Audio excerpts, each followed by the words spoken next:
세 번째 시간입니다. 그리고 명상이라고 하는 게 아까도 얘기했지만 결국 동아시아 명상의 궁극에 이르면 명상이 없는 게 명상이에요. 명상하지 않는 게 명상이에요. 일상을 완전히 환기해낼 수 있으면 명상은 일상 속으로 들어가 버립니다. 그러니까 명상과 일상이 분리되지 않는 상황에서 둘 중에 하나가 똑같은 거야. 명상과 일상, 이 두 가지가 완전 대등관계고 이게 완전히 겹쳐 있어. 그러면 일상밖에 굳이 명상을 할 필요가 없어 라고 말하는 게 당나라 말부터 나오는 불교 비판 중에서 핵심이고, 그건 굉장히 타당한 비판이에요. 그것 때문에 결국 동아시아가 신유교, 주자학과 양명학이라는 신유국 쪽으로 밀리는 거거든요. 그러니까 일상과 선이 유리되지 않았다면 그러면 일상을 선택해도 되는 거 아니야? 굳이 왜 선을 선택해야 되지? 라고 말하는 그 굉장히 재밌는 사고방식입니다. 그래서 사람들 생각으로는 동아시아에서 신유교가 이긴 것이 정권과 결탁해서 군사적인 부분으로 이긴 게 아니냐라고 생각하지만 실제로는 논리적으로도 어느 정도 이상 충분히 극복했었어요. 그래서 그 앞선 것들을 검토해서 불교적인 내용들을 검토해서 먹은 거예요. 저도 예전에 그런 얘기 했었거든요. 주자학이나 양명학이라고 하는 것들이 성리학, 그 다음에 심리학이라고 하는 이 주자학, 양명학이라고 하는 것들이 실제로는 불교를 본따서 화엄종과 선종을 본따 뺏긴 거다. 이건 표절이다. 라고 했더니 우리 선생님이 그런 말씀하셨었어요. 저는 유교도 했었으니까. 사자의 뱃속을 갈랐더니 토끼도 나오고 여우도 나오고 그 다음에 멧돼지도 나왔대. 그렇다고 해서 그 사자를 토끼나 멧돼지나 여우라고 할 수 있느냐라고 얘기를 하더라고요. 이건 굉장히 재밌는 얘기예요. 굉장히 재밌는 얘기. 그래서 누가 더 업그레이드 버전을 뒤에 냈느냐, 사실 상당히 중요한 얘기인데 그 부분에 대해서 불교는 놓쳤음에도 불구하고 그것을 재정비해서 또 만들어낼 생각을 안 하고 그냥 우리가 이겼어라고 하는 정신 게임을 해버린 거야. 그게 동아시아 불교에 다시 불교가 재응하지 못했던 이유예요, 사실은. 이건 굉장히 통렬한 비판입니다. 여기 이제 전문가들이 없어서 제 얘기를 어떻게 들을지는 잘 모르겠는데 이건 굉장히 핵심적인 비판이거든요. 그리고 저는 명상이라고 하는 거를 생각이 좀 달라요. 그러니까 뭐 수십 년 동안 앉아가지고 무슨 뭐 명상을 하고, 그거 다 쓰레기라고 봅니다. 부처님 당대에도 그랬고, 부처님 제자들도 불과, 짧으면 며칠, 길면 몇 달 안에 경기가 끝나는 거지, 뭐 수십 년 동안 앉아서, 그런 사람들은, 이쪽하고는 안 맞는 사람입니다. 제가 늘상 얘기하는 거 있죠. 마치 사법시험을 한 30년 본 거하고 똑같다. 그렇게 돼도 합격 못했으면 다른 직업 알아봐라. 오래 했다고 정당성을 가지는 게 아니에요. 그리고 학교 노량진에도 다 그런 사람들 굉장히 많습니다. 몇 번 떨어졌어요. 공무원 시험이든 뭐든 몇 번 떨어졌어. 그러면 잘 안 되는 겁니다. 될 사람은 최고 하이 클래스들은 졸업하기 전에 돼요. 학부생일 때 돼. 그리고 언간이 될 사람들이 한 두어 번 해서 되는 거지. 근데 30년째 참선 중이에요. 그런데 딱히 깨달은 건 아니에요. 기술 배워. 그건 네 길이 아니다. 명상을 하는데 10년을 해야 뭔가가 나옵니다. 그것은 명상이라고 생각하지 않습니다. 그것은 그냥 쓸데없는 아편 중에 하나를 투입받고 있는 거예요. 마치 느리게 살고 원시적으로 사는 게 명상이다라고 생각하는 사람들이 있어요. 마치 나무늘보처럼 이렇게 천천히 방 하나를 걸어가는데 이게 막 30분이 걸렸다는 둥, 1시간이 걸렸다는 둥. 그게 명상이면 나는 명상을 안 합니다. 명상은 활발하게 지금 즉각적으로 어떤 전투태세에 돌입하는 5분 대기조 같은 강력한 힘을 가지는 게 사실은 명상이에요. 그래서 언제나 깨어있는 거지, 이걸 느리게, 그럼 나무늘보는 깨달았냐? 거미 어떻게 사는지 아세요? 거미는 거미줄 안에, 낮에는 숨어 있고, 밤에는 거미줄 중간에 이렇게 해서 각성 상태에 있습니다. 그래서 어디든 뭐가 거미줄이 조금만 흔들리면 싹 가갖고 거기서 이걸 암여야 돼. 안 그러면 걔가 탈출하는 수가 있거든? 그래서 끊임없이 정지해 있으면서도 각성 상태에 있어. 안 움직여. 그런 건 깨달음이 아니요. 깨달음은 활발하게 움직이면서, 그러니까 그런 얘기 있거든요. 주역에 보면 천행건 군자의 자강불식이라고 하늘의 움직임은 끊임없이 쉬지 않는 거예요. 그 쉬지 않는 것처럼 우리 유기체도 끊임없이 변화하고, 그러니까 움직이는 것만 움직이는 게 아니고 사실은 정지해 있는 것도 움직이는 거예요. 잘 때도 움직이는 거예요. 그러한 움직임에 대해서 각성을 해야지, 동적인 에너지에 각성을 해야지, 정적인 거에 매몰되는 거는 그거는 시체입니다. 그래서 그런 거는 명상이 아니에요. 그냥 명상인 것처럼 뭔가를 가장하면서 이익을 취하는 거지.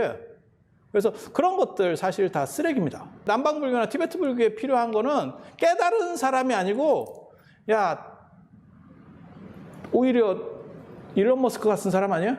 그렇게 해서 기업을 차라리 해주는 게 너네한테 도움되는 거 아니냐? 깨달은 사람이 그렇게 많은데 삶의 질이 저거밖에 안 된다면 그것은 깨달음이 잘못됐거나, 안 그러면 깨달음의 방식이 잘못됐거나, 거기에 대해서 통렬한 비판이 있어야 되거든요. 근데 그런 비판들이 별로 성립하지 않는다는 걸 보고 굉장히 놀랍죠. 근데 그런 정신들에서 본다면 지금의 사람들이 생각하는, 마치 우리가 무슨 자연 이러면 자연은 푸르러야 되고 뭐 이렇게 뭐 아름다워야 되고, 웃기고 있네. 자연이 왜 그래야 되지? 티베트 같은 데 갔을 때 자연이라고 하는 건 굉장히 황막합니다. 왜? 고산지대거든. 수목 한계선 위에 진짜 헐벗은 자연. 그것도 자연이에요. 그래서 내가 마치 명상은 고요해야 되고 뭘 어떻게 해야 되고 이런 것도 고정관념일 뿐이에요. 그럴 필요가 없어요. 왜 명상이 그래야 되는지도 모르겠고, 그래서 거기에 매몰돼가지고 저런 자연 속에 가끔 이렇게 해외여행 가듯이 어떤 프로그램 속에 들어가서 이렇게 앉아서 쭈그리고 있으면 고요한 것처럼 느껴지지. 그건 명상이 아니고 최면이야. 그래서 그런 거 말고 명상은 지금 현실에서 쓰일 수 있느냐가 관건이고, 그리고 제가 여기서 써놨지만 미학적 판단이라고 하는 게 굉장히 중요해요. 지금은 정당성이라는 게 없어. 철학 위의 미학이라고 하는 얘기가 있거든요. 그 바문가르텐이 한 얘기인데, 철학 위의 미학. 그러니까 철학이라고 하는 거는 가치 기준이라는 게 어느 정도 명확하게 있고 답이 나오는 거예요. 그러니까 아파트 같은 경우는 사실은 철학입니다. 아파트가 얼마? 그러니까 예를 들어서 이게 10억짜리 아파트야. 근데 10억짜리 아파트인데 내가 금매로 9억에는 낼 수 있어. 하지만 금매로 1억에 내는 놈은 없거든. 이건 미친 놈이지. 네. 그래서 어느 정도 가치 기준이 정확하게 있는 게 철학. 하지만 미학이라고 하는 건 달라요. 미학은 문화재하고 똑같은 거예요. 문화재에 직지라든지, 안 그러면 예를 들어 훈민정음 해례도 어떤 사람한테는 엿바꿔 먹는 대상일 수도 있고 어떤 사람한테는 일조일 수도 있는 거야. 그거는 영원부터 무한대의 가치를 가지는 거예요. 그게 미학적 판단이에요. 근데 지금 현대 사회에서 이런 선진국화된 사회에서 중요한 3만 불 이상의 사회에서 중요한 건 사실 미학적 판단이에요. 그래서 요즘 젊은 애들이 보는 가치 기준들이 그런 거죠. 무엇이 나를 행복하게 하고 즐겁고 내가 원하는 건지에 대해서 관심을 가지는 거지. 기성세대들하고 가장 많이 충돌하는 것 중에 하나가 뭐라고 저는 생각하냐면 고진감래얘기. 네가 그것을 잘 참고 나면 막판에 좋은 식으로다가 뭐가 올 거야. 그러니까 공부를 지금 젊었을 때 열심히 하면 나중에 뭐가 좋은 결과가 올 거야. 저는 다르거든요. 제가 전에도 그런 얘기 해드렸잖아요. 그러면 그 결과가 오기 전에 죽은 놈은 어떡할 거냐. 그러니까 지금 즉각적으로 다 처리할 수 있는 거. 아까 복권 얘기한 것처럼 지금 긁을 수 있는 거. 그게 어떻게 보면 미학적 판단이에요. 지금 젊은 애들은 그게 충분히 각성돼서 나오는 것 같아. 저희 때만 하더라도 저 같은 식으로 사고하는 사람을 별로 안 좋게 봤습니다. 저 약간 이상한 놈. 요즘식으로 말하면 또라이즈. 근데 저는 또라이라고 하는 걸 굉장히 긍정적으로 보고, 그 또라이가 세상을 바꾼다라고 생각하는 거거든요. 스티브 잡스도 또라이고 저 일론 머스크도 또라이고, 어떻게 보면 다 또라이들이에요. 그리고 그 또라이에 대해서 주목한 최초의 어떻게 보면 철학적인 사람은 양명학이에요. 양명하게 보면 미칠 광자는 이 또라이 광자인데, 이 미친놈, 이 또라이들은 성인 바로 밑으로 봐요. 자기에 미쳐있는 사람, 어떤 하나의 세계 속에 미쳐있는 사람들, 그 사람들이 세계를 만들어내는 거예요. 명작을 만들어내는 사람들, 예술품을 만들어내는 사람들, 창의적으로 뭔가를, 세상을 선도해가는 다 또라이야. 그리고 지금은 그 또라이가 먹히는 시절이고 4차 산업화가 되고 AI나 이 딥러닝 이런 것들이 더 발전하면 발전할수록 또라이의 창의력만 살아남아. 그래서 지금은 미학적 판단입니다. 그러니까 정확하게 어떤 답이 있어서 이것은 옳고 저것은 다르고, 뭐 직업도 마찬가지예요. 예전에 우리 어렸을 때만 하더라도 공부 잘하면 뭐 법대를 가야 된다는 둥, 의대를 가야 된다는 둥, 뭐 이런 게 있었어요. 딱 정해져 있었어요. 그런데 그것이 행복하지 않은 사람들도 있을 수 있거든. 지금은 그게 훨씬 더 유연해졌죠. 그리고 앞으로는 더 유연해질 거라고 생각해요. 자기가 좋아하고, 그거 이제 생각을 하는 거지. 내가 더 좋아하는 걸 선택해서 급료가 좀 낮더라도 견디고 갈 거냐. 아니면 나는 돈을 보고 그것으로서 돈을 사고 난 뒤에 내가 더 좋아하는 일을 할 거냐. 뭐 이런 식의 판단들을 자기가 종합적으로 하겠죠. 그래서 지금은 미학적 시대고, 미학적 시대에서는 이 동아시아 선불교라고 하는 것은 굉장히 강력한 힘을 얻을 수 있는 그런 체계라고 생각을 해요. 그리고 명상법과 관련된 이야기를 잠깐 해드리면, 명상법이 따로 있는 건 아니에요. 지가 좋아하는 일을 하고 있으면 명상은 스스로 됩니다. 정답부터 말씀드리면, 좋아하는 일에 빠져 있으면 시간 가는지 몰라. 제가 그래서 그런 얘기 하거든요. 젊은 애들, 남자애들, 이렇게 저 대학 정도 다니는 애들이 게임에 이게 막 미친 듯이 빠져 있거든요. 어떻게 보면 걔네가 메타버스의 1세대들이지. 게임 속에 빠져가지고 못 나와. 근데 되게 재밌는 거는 잠도 안 자고 밥도 안 먹고 화장실도 안 가. 이게 다 끊어져 있어요. 이게 의지로 끊을 수 없습니다. 그러니까 의지로 밥을 좀 안 먹을 수는 있어. 밥 먹는 걸 내가 거리를 벌릴 수 있어. 화장실은 의지로 되는 게 아니에요. 인간이 이게 컨트롤할 수 있는 게 아니라고. 죽자고 참을 수는 있지만, 그런데 어떤 일이 벌어지는 거냐면, 그 게임을 하고 있는 애들 보면 그걸 초월합니다. 일종의 명상 상태로 들어가는 거예요. 현실을 초월한다니까. 그래서 제가 그런 얘기 하는데, 엄마가 게임하는 애들, 이렇게 날 새서 게임하는 애들 보고, 야, 밥이라도 먹고 해라. 이렇게 해서 뭐 이런 거 라면이라도 끓여서 갖다 주고 이러면 그게 그 상태로 그대로 식는데도 몰라. 마치 뭐하고 똑같은 거냐면, 나무꾼이 신선노름에 도끼자루 썩는지 모르듯이 그대로 가는 거예요. 그런 게 명상이에요. 그러니까 자기가 좋아하는 일을 하면 사람이 각성을 해가지고 시간을 초월해버려요. 시간, 그 다음에 이런 모든 자기 안에서 벌어지는 에너지까지도 다 초월해버립니다. 그런데 그런 단계에 들어간다는 게 쉽지가 않아요. 사실은 화두나 이런 것도 그렇게 가라는 뜻일 건데, 그렇게 집중한다는 게 쉽지가 않아요. 제가 보기에는 게임하고 연애에 미쳤거나, 게임에 미쳤거나, 아니면 연예인, 그 덕질하는 애들, 요 세 그룹만 이게 가능한 것 같아. 그 외에는 이게 그렇게까지 못 미쳐, 사람이. 그렇게까지 미칠 수가 없어. 그런 사람들을 위해서 차선책으로 얘기하는 게 뭐냐면, 이제 보통 동아시아에서는 조신, 몸을 이제 조절을 하는 거고, 그 다음에 조식, 이게 숨, 호흡 조정하는 거고, 그 다음에 의식을 이렇게 컨트롤해서 좀 조절하는 거예요. 그러니까 제가 정신하고 그 다음에 호흡하고 몸 중에서 뭐가 제일 거친 거냐? 몸이 제일 거친 거죠. 몸이 제일 거친 거, 그 다음에 호흡이고, 그 다음에 정신이라는 건 한 호흡에서 생각은 여러 번, 뭐 수십 번도 왔다 갔다 할 수 있는 게 정신이잖아요. 그래서 정신을 조절하는 게 최고 궁극적 목적이지만 그것이 잘 안 되기 때문에 육체를 조절을 하는 거고, 그래서 저는 명상할 때 늘상 얘기하는 게 있어요. 명상의 제1장은 뭐냐? 많이 자라.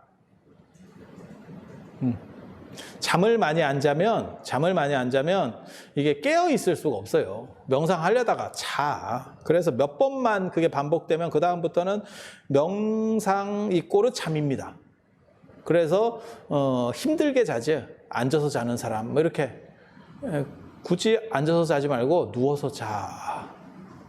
누워서 자. 그래서 1단은 많이 자라를 하고, 그 다음에 2단은 자세가 편해야 된다. 그래서 보통 저는 명상을 가르칠 때는 첫째가 누워서 하는 걸 가르쳐요. 많이 자고 누워 있으면 정신이 멀뚱멀뚱해요. 그러니까 누워 있다고 잠이 오는 거 아닙니까? 그건 덜 자서 그래. 인간인 이상은 계속 잘 수가 없어. 네가 무슨 코알라냐? 계속 자게? 충분히 잔 상태에서 누워 있어봐. 그럼 정신이 말똥말똥해. 그러면 그 정신을 컨트롤할 수 있어요. 근데 그 정신을 컨트롤하는 게 잘 안 되는 사람들을 위해서 호흡 컨트롤이라 안 그러면 정신을 집중하는 방법들을 가르쳐 줍니다.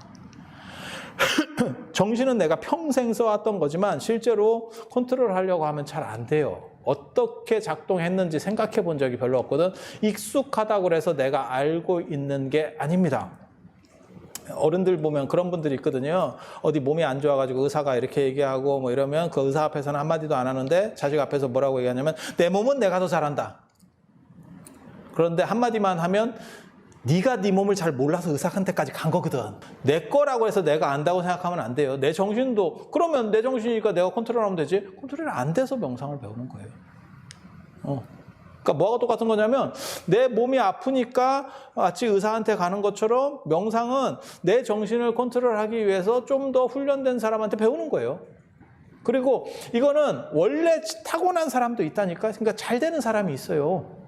정신 집중이라든지 안 그러면 이런 게 잘 되는, 그리고 정확하게 말하면 정신 집중하려고 하는 게 아니에요. 정신을 해체시키는 게 목적이에요.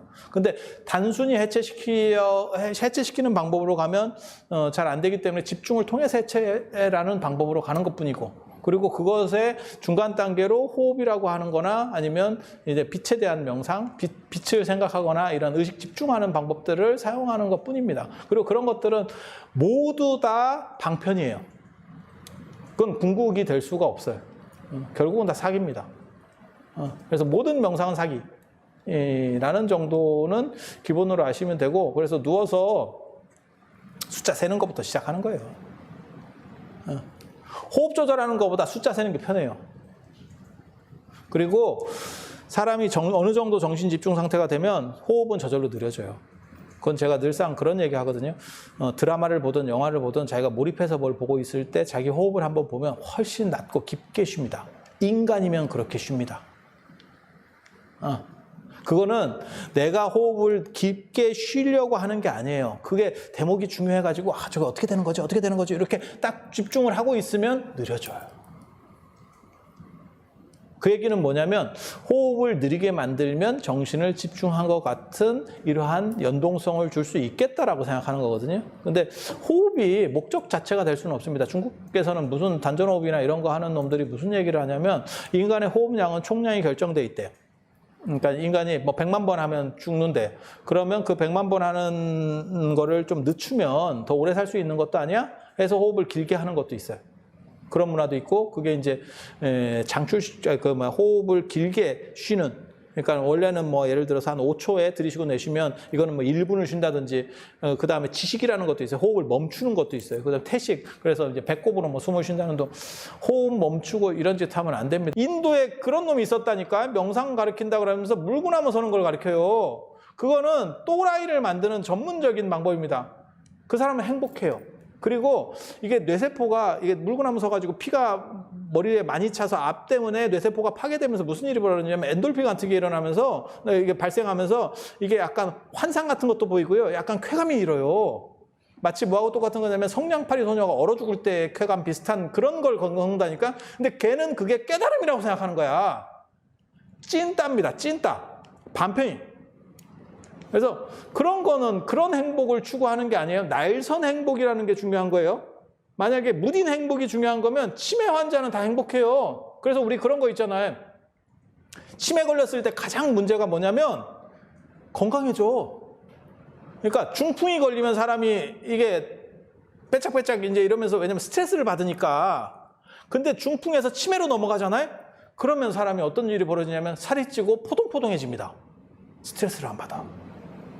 그런 행복은 그건 행복이 아니에요. 야, 그러면 그게 행복이면 치매가 축복인데? 그리고 무분별지를 얻잖아. 치매는 부정성을 초월하잖아. 그래서 절대 그런 거 아니에요. 날선 행복이라고 하는 거 굉장히 중요해요. 그러니까 날선 행복이라고 하는 건 뭐냐면 정확하게 이런 행복들을 분별해낼 수 있는 행복. 그거 굉장히 중요한 거예요. 굉장히 중요한 거예요. 그러니까 눈이 어두워서 더러운 게 안 보여서 나는 깨끗한 것처럼 보여요. 내가 노안이에요. 이게 행복이 아니라니까. 진짜 깨끗한 건 이게 깨끗해야 되는 거지. 내가 눈이 나빠가지고 어휴 이건 다 깨끗해요. 아니, 누가 저한테 그러더라고. 자기는 자기가 이렇게 자기 손이 쭈글쭈글한지 몰랐대. 안경 맞추고 나니까 내가 갔구나라는 걸 알았대. 야, 너는 두 가지 비극을 겪고 있구나. 내가 그렇게 얘기를 해줬거든. 그래서 명상 방법이라고 하는 거는 사실 자기를 컨트롤할 수 있는 방식으로 조금씩 몰아가는 정도라고 생각을 하면 되고, 그리고 그거는 원래는 숫자 세는 데부터 시작하는 거예요. 제가 늘상 가르쳐주는 방법이 있어요. 100에서부터 누워가지고 숫자를 100, 99, 98 들이쉬고 내쉬고 하면서 숫자를 쉬어나가는 방식들이 있습니다. 그리고 이걸 조금 익숙하게 하려면 제가 보기엔 한 2시간 정도 걸려요. 그리고 한 2시간 정도만, 그러니까는 누운 상태에서 자기가 물속으로 가라앉는다고 생각을 하든지, 자기가 물 위에 누워 있다고 생각하면서 물속에 가라앉는다고 생각을 하든지, 안 그러면 엘리베이터를 타고 있다고 생각을 해서 100층짜리에 내가 엘리베이터에 타고 있는 거야. 그래서 100층부터 이렇게 싹 내려간다고 생각하시면 돼요. 숫자를 생각하면서 짝짝짝짝 내려간다. 이렇게. 그리고 그 이미지들을 조금만 각성시켜 주면 돼. 그래서 근데 안으로 내려갈수록 점점 어두워지고 이렇게 된다. 그냥 뭐 생각보다 간단해요. 생각보다 간단해. 그렇게 하다 보면 결국 숫자를 잃어버리게 돼요. 정상적인 사람이면 한 80 정도면 잃어버리고 100에서 0까지 내려가면 진짜 독한 사람. 그 정도면 이 방법 안 됩니다. 미안한 얘기인데 다른 방법을 또 찾아야 됩니다. 그리고 명상법은 왕도가 있는 게 아니에요. 어떤 게 딱 중요하다가 아니고 나에게 맞는 방법을 찾았느냐? 라고 하는 거예요. 왜냐하면 행복에는 정답이 없기 때문에. 그래서 나에게 맞는 방법들을 찾아서, 제가 사실은 어렸을 때 잘못했었던 것 중에 하나가 뭐냐면 여러 가지 방법들을 경험해서 최적을 찾고 최단거리를 뽑아내려고 했었어요. 그러다가 약간 몸이 갔지. 몸이 갔는데 그런 방법은 맞는 것 같지는 않고, 조금 이렇게 어느 정도 이상 해본 사람, 그리고 그걸 다양하게 해본 사람한테 가야 돼요. 하나밖에 안 해본 사람은 계속 그것만 강조합니다. 이걸 해라, 이걸 해라, 이렇게만. 무식한 사람입니다. 명상을 했다는 사람이 그런 정도의 고정관념을 가졌을 거면 명상 제대로 한 사람 아닙니다. 강한 사람일수록 유연한 사람입니다. 그러니까 무조건 이 방법만 하면 돼요. 무조건 이 방법만 하면 돼요. 그리고 잘 안 되는데요? 라고 왔을 때 그래서 그래요. 무당하고 똑같지? 왜 이게 안 됐을까요? 정성이 부족하다. 야, 그거 답이 있냐? 정성은 어디까지 해야 정성이야? 그래서 그런 방식들 가지고는 사실 이게 상담이 안 되는 거고, 상담이 될 만한 사람은 다양한 경험성을 가지고, 그러니까 그게 있어요. 제가 늘상 얘기하지만 저도 이제 교육학을 할 때 하는 건데, 제가 국어교육학도 했고 그 역사교육학도 했는데, 이게 학과가 두 가지가 있어요. 역사학과가 있고 역사교육학과가 있어. 역사학과는 국사를 하는 사람을 얘기하는 거고, 역사교육학은 그걸 어떻게 가르칠까의 문제예요. 그게 그거 아닙니까? 천만의 말씀입니다. 완전히 다른 학문이라고 보시면 돼요. 인접학문은 맞아. 하지만 달라. 뭐가 똑같은 거냐면 미술사하고 미술, 저는 두 가지 다 전공했는데, 미술사는 눈하고 입만 있으면 되고 미술은 직접 작업하는 거예요. 그러니까 시를 짓는 사람하고 시를 평론하는 사람하고는 다르다니까. 그러니까 이런 거를 받아야 될 사람은 누구냐면 진짜 마스터가 아니고 이걸 전체적으로 아는 사람한테 상담을 받아야 돼. 누가 깨달았다. 그 사람이 중요한 게 아니야. 그 사람이 너에게 도움이 안 될 수가 있다는 생각을 해야 돼. 왜? 그 사람은 되는 거지. 뭐하고 똑같냐면 김치 명인 이런 사람이 있어. 그래서 그 사람이 너무너무 맛있게 김치를 담근대. 그래서 그 사람한테 가보면 어떻게 되냐면 그 할머니가 그냥 자 고춧가루를 이렇게 넣고 소금을 이렇게 넣고 계량은 없어. 그냥 손으로 대충 탁탁탁 하는데 이 사람은 맛이 겁나 좋아. 내가 그걸 따라하면 그지같이 돼. 나에게 필요한 사람은 누구냐면 계량화 시켜줄 수 있는 사람이야. 그 사람이 그러면 그 김치명인보다 더 잘 담그느냐? 아니야. 그 사람 맛을 못 내. 하지만 그 사람은 배울 수가 없다니까. 이건 초절의 문제가 있다니까. 접근성이 불가능해요. 예전에 제가 성대에 있을 때 그 박사과정 다닐 때 우리 선생님이 두 분이 계셨어요. 한 분은 중국에서 유학을 해가지고 한문을 기가 막히게 잘해. 그리고 한 분은 한 분은 서울대 출신이었는데 그분은 모든 한문을 문법으로 얘기해. 실력으로만 얘기하면 유학 갔다 오신 분이 훨씬 잘해. 그래갖고 그 양반은 한문을 어느 정도까지 보냐면 책이 있으면 책으로 한문 책도 이렇게 그냥 모국어처럼 보는 거예요. 그냥 이렇게 본다는 거거든. 우리는 이렇게 떠드떠드 보고 있는 거고 필요한 사람은 문법으로 해주는 사람이 우리한테 필요한 사람이에요. 그래서 이거 굉장히 잘하는 그 선생님한테 우리가 선생님 이게 글자가 있는데 왜 해석이 안 됩니까? 이렇게 물어보면 선생님이 뭐라고 하냐면 그건 해석 안 해도 돼. 이 상태에서는 안 해도 되는 거야. 이렇게. 그게 끝이야. 룰이 있느냐? 없어. 이게 뭐 기준이 있습니까? 아니 거기서는 그렇게 하는 거고 여기서는 이렇게 하는 거고 그냥 그렇게 하는 거야. 근데 그 문법으로 하는 선생님은 최대한 여기서는 이게 뭐 어떻게 작용을 하고 이게 어디까지 한자가 걸리고 이 짓을 해주는 거야. 필요한 건 이 사람이에요. 그러면 실력으로만 얘기하면 누구냐? 이렇게 보는 분이 훨씬 잘하지. 비교도 안 돼. 이거는 두 분은 비교도 안 돼. 내한테 필요한 사람은 문법을 하는 사람이라는 거죠. 마찬가지예요. 그 사람이 깨달았다고 해서 그 사람한테 간다 그래서 당신들이 뭔가를 얻을 거다. 확실한 걸 얻을 거다. 택도 없는 소리입니다. 그거는 가르치는 교육을 받았느냐가 중요한 거예요. 가르치는 교육을 받았느냐. 그러니까 예를 들어서 서정주 선생이 시를 굉장히 잘 줘. 근데 그게 가르칠 수 있느냐는 완전히 다른 문제거든. 그래서 하는 얘기가 있어요. 시선, 이백, 시성, 두보 이러는데 두보를 가지고 교재를 쓰지 이태백은 교재가 안 된다는 거예요. 이태백은 빨고 그냥 필 받아서 쫙 쓰는 거거든요. 그래서 그런 차이들이 있어요. 그래서 깨달음을 얻은 분이기 때문에 지도력이 훨씬 더 좋을 거야 라는 것은 논리적 층위가 다르다더라. 부처님은 그게 된 분이에요. 두 가지가 같이 돼. 그래서 제가 부처님한테 늘상 얘기하는 게 뭐냐면 부처님은 깨닫기 전까지는 수행자였었고 깨닫고 난 뒤부터는 교사로서의 생활을 살았어요. 근데 그 뒤에 스님들도 어떻게 되는지는 그걸 판단하는 거는 다 그때그때마다 좀 다른데 지금 현대 스님들은 그런 거는 잘 안 되는 것 같아요. 그러니까 계량화해서 무언가를 만들어서 이거는 잘 안 되는 것 같아요. 미안한 얘기인데. 왜?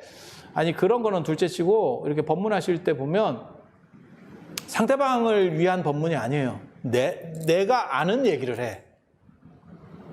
근데 교육이라고 하는 거는 상대방 눈높이에 맞추는 거예요. 마치 초등학교 선생님이나 유치원 선생님들을 보면 그 사람에게 맞춰서 얘기를 하지. 어른들하고 대화할 때처럼 얘기를 하지 않잖아요.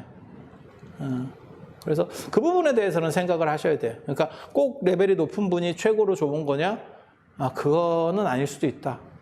그래서 자기에게 맞는 사람을 찾아야 되고 자기에게 맞는 방법들을 찾아야 되고 이런 부분들은 상당히 중요해요. 상당히 중요해요. 그리고 명상에는 특별히 어떤 것이 최강이야 없어요. 나에게 맞고 내가 그것을 어느 정도 이상 이렇게 해낼 수 있는 방법들이 있다면 그러면 그게 최고예요. 그게 미학적 판단이라고 하는 거거든. 그러니까 진운의 안경, 미학적 판단을 다른 말로 하면 진운의 안경이에요. 정답이 있는 것이 아니고 정해진 답이 아니고 나에게 맞는 답이 있는 거지. 나에게 맞는 것이 곧 정답이다. 그리고 그게 현대사회에서 현대 젊은이들한테 사실 먹힐 수 있는 가장 강력한 키워드라고 저는 생각을 해요. 이 부분을 성취시킬 수 있으면 젊은 사람들에게도 설득력이 있고 이 부분을 성취시키지 못하고 하나의 방법만 가지고 너는 이거 해, 이거 해, 이거 해 라고 하면 꼰대죠. 제가 늘상 말씀드리는 꼰대와 멘토는 한 끗 차이다 라고 하는 거거든요. 그래서 그런 정도 생각을 하시면 되고 저도 참 방법론을 구체적으로 여러분들에게 제시해 주지 못해서 참 안타깝습니다. 힘이 어느 정도 받기 전에는 누워서 하라 라는 얘기를 저는 계속해요. 왜냐하면 모든 이게 인간이라고 하는 게 중력이 작용하고 있기 때문에 바닥과 닿는 면적이 넓을수록 편합니다. 그러니까 서 있는 것보다는 앉아 있는 게 편하고 앉아 있는 것보다는 기대 앉는 게 편하고 기대하는 것보다는 자빠져 있는 게 편한 거예요. 그건 뭐 100%입니다. 그래서 편한 상태에서 정신을 컨트롤하기 위해서는 정신이 온전히 있게 돼야 돼. 그런 데 있어서 가장 기본은 편안한 걸 줘야 돼요. 편안한 거.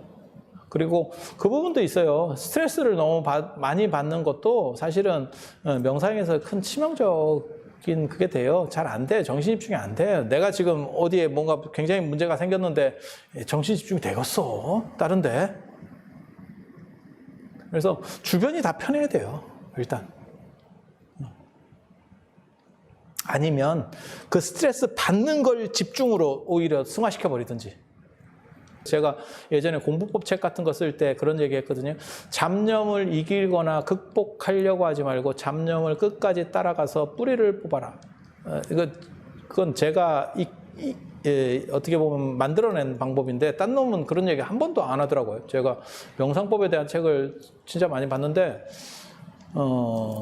잡념을 끝까지, 그러니까 잡념이 생기면 제 얘기는 그거예요.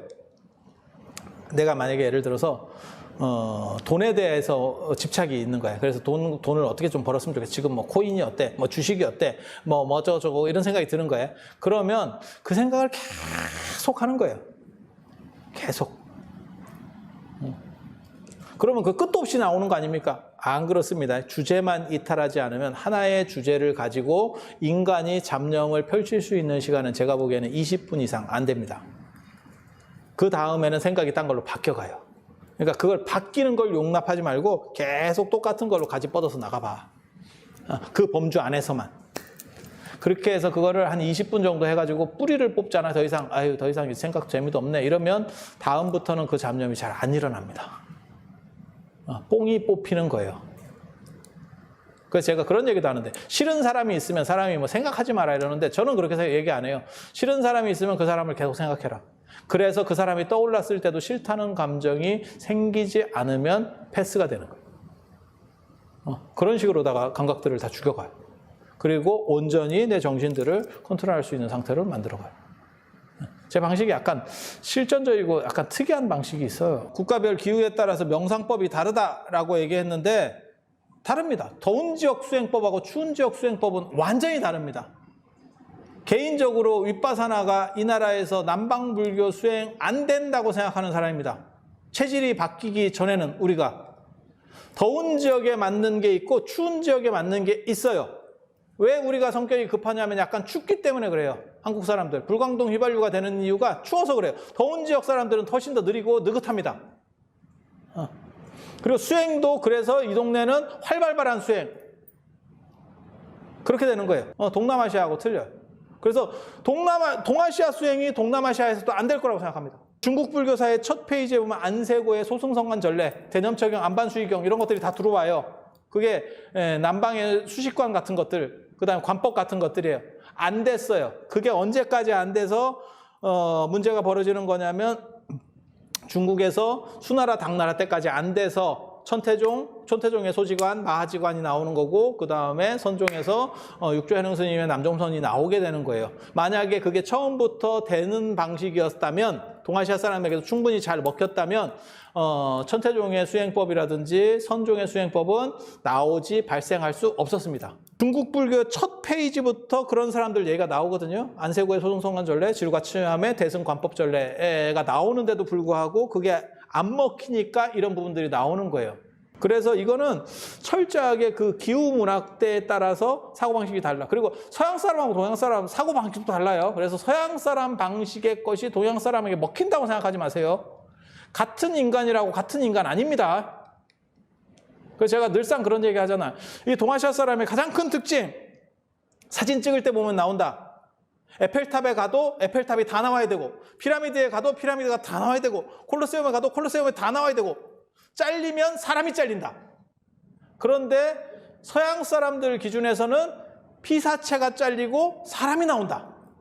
그게 모나리자와 산수화의 차이다. 제가 그런 얘기 하거든요. 모나리자에도 주변에 산수화가 뒤에 풍경으로 다 있어요. 하지만 모나리자가 증명사진, 여권사진처럼 이따시만하게 나오죠. 하지만 산수화를 보면 산수가 되게 크고 우리는 그 안에서 점으로 나옵니다. 그래서 사고방식이 완전히 달랐다는 걸 알 수 있어요. 그래서 이게 뭐 되고 이게 되고 전 세계를 관통하는 보편성이 있고 말 같지도 않은 겁니다. 있을 수도 있을 수 있어. 하지만 지금까지는 없었어. 명상은 종교를 떠나서 누구나 일상에서 실천할 수 있다고 생각합니다. 많은 사람들이 모였을 때도 재미있고 즐겁게 할 수 있는 명상법을 알고 싶습니다. 나도 알고 싶습니다. 나도 알고 싶습니다. 이렇게 좋은 게 있으면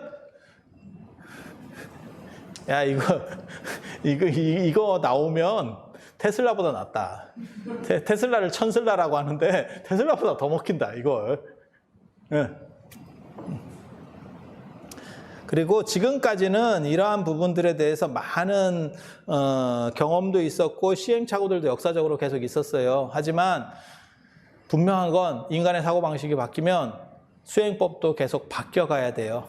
그래서 옛날 것은 그것을 통해서 정당성을 부여받고 어느 정도 임상실험을 통한 그러한 데이터는 알 수 있지만 그것을 지금 그대로 쓰면 안 됩니다. 옹고지신이라는 말이 필요한 거예요. 그래서 그것을 가지고 개량해서 현대적으로 어떻게 먹힐 수 있게 하느냐라고 하는 것은 굉장히 중요한 거고, 이거는 모든 사람들이 지금 뛰어들고 있는, 어떻게 보면 현대적 수행과 관련돼서 생각하는 사람들은 전부 이 생각을 하고 있다라고 보면 될 겁니다. 그리고 저도 그런 사람 중에 하나고, 내가 이 답을 찾았으면 나도 좋겠어요. 내가 10대부터 찾았다. 10대부터 이 나이가 되도록.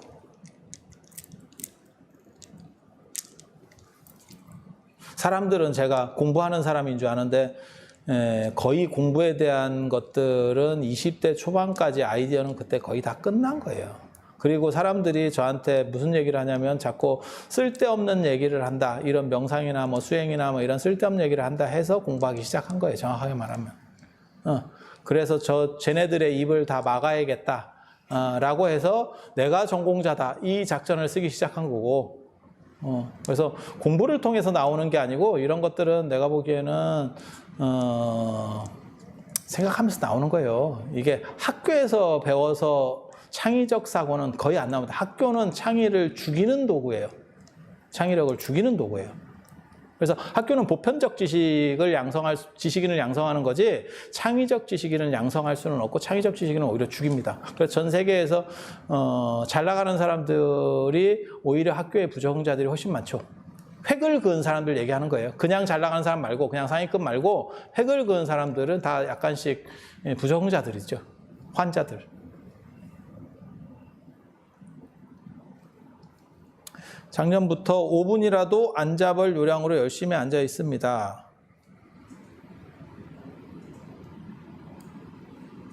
그러다가 제가 얘기하는 현성법신 현법열반으로 열심히 명상을 하고 있습니다. 머릿속에 생각이 거의 없습니다. 괜찮아요. 이거 조금만 하고 있으면 누워서 한 10분 정도만 하고 있으면 뭐 보이는데, 빛 같은 거 뭐 이렇게 보이기 시작하는데, 이거 굉장히 이게 단순 감각 차단 명상에서의 기본인데, 머릿속에 거의 생각이 없는 것도 괜찮을 것 같기는 한데, 일단 풀어만 놓는 것도 스트레스나 이런 거 극복하는 데는 좋죠. 그러니까 요즘 얘기로 얘기하면 멍 때리는 효과? 멍이라고 하는 건 상당히 좋은데, 근데 그 다음 단계로 뭔가가 나가야 되는데, 그래야 좀 재밌지? 계속 할 수 있고. 계속 멍만 있으면 치매 환자랑 뭐가 달라? 이렇게 되는데. 그리고 마지막,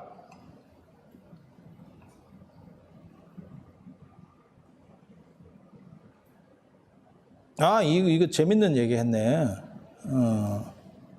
제가 그런 얘기를 했다는데, 명상을 먼저 해서 공부를 이렇게 틔운다 라고 하는 거. 그러니까는 이게 무슨 얘기냐면, 그냥 쉽게 얘기하면 그거예요. 이 세상에는 두 가지가 있어요. 그러니까 기본적인 걸 다 배우고 나서 그 다음 단계로 넘어간다. 이걸 하하기 상달이라고 하는 거거든요. 아래 것들을 쭉 배워서, 보통 일반적으로 학교에서 가르치는 게 그런 겁니다. 하하기 상달. 아래 것들을 쭉 공부를 하면서 그것을 넘어서는 마지막, 그러니까는 뭐라 할까, 기본적으로 남들이 아는 것들을 다 배우고 나서 플러스 알파로다가 그것을 넘어가는 또 다른 걸 만들겠다. 근데 문제는 그렇게 하다가 죽어요. 그걸 다 못 버티고 죽는다고. 그래서 그렇게 되는 게 아니고 옛날 공부법에 보면 상통의 하달이라는 게 있어요. 위에 거를 탁 건드려서 튀어버리고 밑에 거를 쫙 맞춰버리는 방식이에요. 그래서 하악이 상달하고 밑에서부터 올라가는 방식, 공부 방식이 있고 상통의 하달이라서 위에 거를 탁 튀면 밑으로 쫙 다 맞춰서 터트리는 방식이 있어요. 그러니까 어떻게 보면 스티브 잡스나 일론 머스크 같은 사람들도 어떻게 보면 이 상통의 하달 방식이에요. 그런 거하고 비슷한 거죠. 어떻게 보면 몽상가인데 그런 방식이야말로 인식 주관과 관련해서는 사실은 저는 먹힌다고 생각해요. 그리고 하남 스님이 그런 말씀을 하셨거든요. 그건 굉장히 재밌는 거예요. 그러니까 기존에는 조선 후기의 스님들이 어떻게 했냐면 사교입선이라고 교학적 공부를 하고 나서 선으로 들어가요. 선불교로 이제 참선하는 대로 들어갔는데 하남 스님은 어떻게 생각하셨냐면 선선후교라고 선을 먼저 수행을 해서 어느 정도를 딱 인지가 터지면 요게 이런 거구나 하고 물리가 나면 그 다음에 그걸 가지고 교학적 공부를 하면 머릿속에 빨리 들어온대. 그러니까 뭐냐면 미술 이론을 배우고 나서 모든 미술 이론을 배우고 붙잡아서 이 작품을 그릴 수도 있고 그런 거 말고 붓부터 먼저 놀려보는 거예요. 놀려보면서 이론책을 보면 이게 이걸 얘기하는 거구나 라고 들어올 수 있다는 거예요. 일반적인 과학적 발견은 하악이 상달이 훨씬 유리한 거예요. 하지만 예술적 발견이라든지 창의력이라든지 명상은 상통의 하달이 됩니다. 사실 동아시아가 나중에 오류를 범하는 것 중에 하나가 상통의 하달에 매몰돼서 이건 미학적 판단이거든요. 그렇게 하는 바람에 서구에 밀린 거예요. 그러니까 뭐하고 똑같은 거냐면 서구는 벽돌 쌓는 것처럼 피라미드 쌓듯이 이렇게 문화를 축적해 온 거고 동아시아는 한 명의 대단한 사람이 있으면 문화가 이렇게 올라가요. 하지만 그게 전수가 잘 안 돼.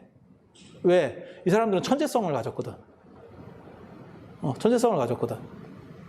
그래서 그런 문제들이 벌어지는데 행복의 문제는 사실 상통의 하달이 충분히 가능하다라고 저는 생각을 해요. 그건 왜냐면 주관성이거든요. 과학은 객관성인 거고 모두가 공유해야 되는 완전 객관은 아니에요. 과학도 사실은 과학도 사기지. 하지만 합리성을 내보이는 사기지. 그런 점에서 약간 차이는 있는데 과학은 아무튼 객관화라고 하는 게 1차적이라면 명상은 어차피 주관성이에요. 명상은 주관성이에요. 그래서 명상에서는 상통의 하달, 그래서 안목을 먼저 키우고 나서 공부하는 것도 충분히 가능하다. 그리고 해능 스님도 사실은 그렇게 공부를 했죠. 당신이 공부하고 나서 무슨 깨달음을 얻은 게 아니고 깨달음을 얻고 나무꾼 하다가 깨달음을 얻고 그 다음에 금강경 설법을 오조 홍윤 스님한테 듣고 그 다음부터 이렇게 말이 나오기 시작하는 거예요. 방언이 터지기 시작하는 거죠. 그러니까 상통의 하달이라고 하는 그 개념은 굉장히 저는 중요하다고 생각하고 그게 불교식으로 말하면 선성후교. 그러니까는 먼저 마음을 닦고 그 맑은 걸로 세상을 투영해 보는 거죠. 그리고 경전 같은 경우도 그렇게 보는 거예요. 그리고 그거는 제가 보기에는 충분한 효과가 있어요. 딴 거는 몰라도 불교는 충분한 효과가 있어요. 왜? 부처님께서 말씀하시는 모든 경전은 당신이 깨달음을 얻고 난 체험에 대한 부분을 얘기한 거지 실제로 과학적 합리성을 얘기하는 게 아니에요. 그러니까 나도 그것을 공유할 수 있는 부분이 어느 정도 생기면 이것을 이해하기가 훨씬 쉽죠. 뭐하고 똑같은 거냐면 제가 그런 얘기 하거든요. 세계 테마기행 같은 거 이렇게 보면 내가 가본 데하고 안 가본 데하고 천지 차이로 보입니다. 가본 데는 딱 보면 눈에 들어와. 안 가본 데는 좋구나. 끝! 머릿속에 사라져. 그래서 내용을 모르더라도 한번 가고 난 뒤에 그걸 보게 되면 확실히 다르죠. 그게 맞네. 저기에 저런 거 있었는데 저게 저 뜻이었구나. 그게 상통의 하달이에요. 그리고 굉장히 멋있습니다. 상통의 하달의 사람들은 굉장히 파워가 있고 아우라가 있고 강렬한 포스가 있어. 그리고 그걸 가지고 전 우주를 돌린다니까. 내가 우주가 돼서 돌아가는 게 아니고 우주가 나를 중심으로 돌아갈 때 인간 행복은 완성된다. 끝났다는 얘기예요. 행복이 완성됐대잖아. 자, 오늘 이상 마치고 다음에 또 시절 인연이 닿으면 보고 안 보면 말고 부처님의 가피가 충만해서 모든 분들이 행복하시기를 기원해 맞이하면서 이상 마치도록 하겠습니다.